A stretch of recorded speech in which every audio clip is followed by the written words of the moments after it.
नमस्कार दोस्तों। 1975 इंदिरा गांधी द्वारा थोपे आपातकाल के समय बिजनौर के धामपुर स्थित RSM डिग्री कॉलेज में एक युवा प्रोफेसर चंपत राय बच्चों को फिजिक्स पढ़ा रहे थे। तभी उन्हें गिरफ्तार करने वहां पुलिस पहुंची, क्योंकि वे संघ से जुड़े थे। अपने छात्रों के बीच बेहद लोकप्रिय चंपत राय जानते थे कि उनके वहां गिरफ्तार होने पर क्या हो सकता है। पुलिस को भी अनुमान था कि छात्रों का कितना अधिक प्रतिरोध हो सकता है।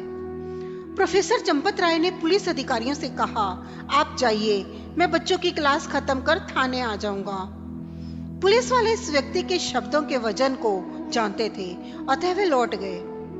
क्लास खत्म होने पर बच्चों को शांति से घर जाने के लिए कहकर प्रोफेसर चंपत राय घर पहुंचे, माता पिता के चरण छू आशीर्वाद लिया और लंबी जेल यात्रा के लिए थाने पहुंच गए।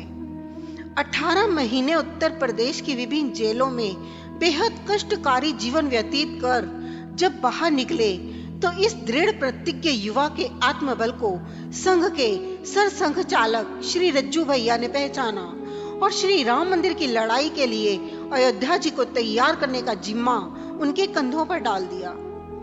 चंपत राय ने अपनी सरकारी नौकरी को लात मार दी और रामकाज में जुट गए। वे अवध के गांव-गांव गए, हर द्वार खटखटाया। स्थानीय स्तर पर ऐसी युवा फौज खड़ी की जो हर स्थिति से लड़ने को तत्पर थी। अयोध्या के हर गली कूंचे ने चंपत राय को पहचान लिया और हर गली कूंचे को उन्होंने भी पहचान लिया।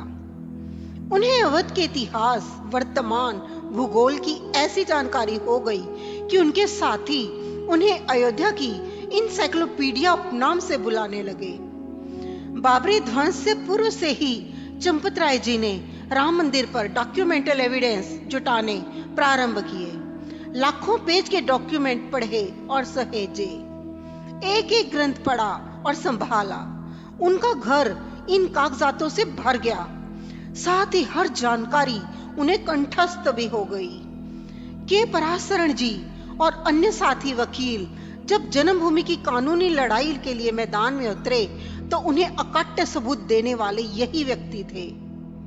6 दिसंबर 1992 को मंच से बड़े बड़े दिग्गज नेता कार सेवकों को अनुशासन का पाठ पढ़ा रहे थे। तमाम निर्देश दिए जा रहे थे। बाबरी ढांचे को नुकसान ना पहुंचाने की कस्में दी जा रही थी।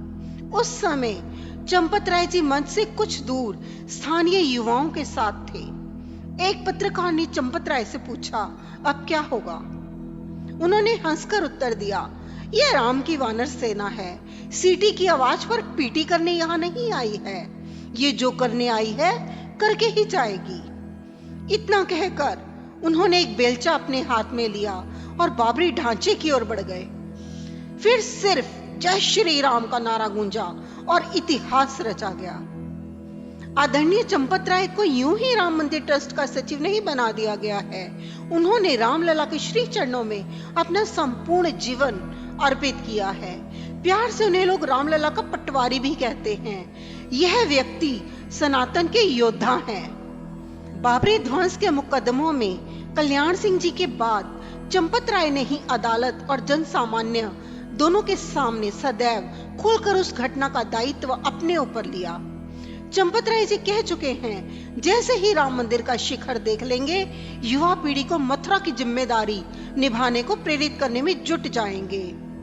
चंपत राय जी धर्म की छोटी से छोटी चीजों का ध्यान रखने वाले तपस्वी और विद्वान हैं। एक बार वे किसी काम से काशी में किन्हीं के यहाँ रुके, तब रात्रि में देखा तो पाया कि बेड का डायरेक्शन कुछ ऐसा था कि सोते हुए पैर दक्षिण की तरफ हो रहे थे। उन्हें एक रात को भी अस्वीकार नहीं था। रात में ही उन्होंने बेड का डायरेक्शन ठीक करवाया, तभी सोए। जो धोती कुर्ता पहनकर भारत का गांव-गांव नापने वाला व्यक्ति अपने निजी जीवन में हिंदू जीवनचर्या की छोटी-छोटी बातों का हट के साथ पालन करता है, वह श्री राम मंदिर के संदर्भ में किस हद तक विचारशील और जुझारू होगा, समझा जा सकता है। दोस्तों, वास्तव में इन पर उंगली उठाने वाले इनके पांव के धूल की समान भी नहीं है। कैसा लगा आपको आज का ये प्रसंग? पसंद आया हो तो इसे लाइक कीजिए, शेयर कीजिए, चैनल को सब्सक्राइब कर दें। नमस्कार।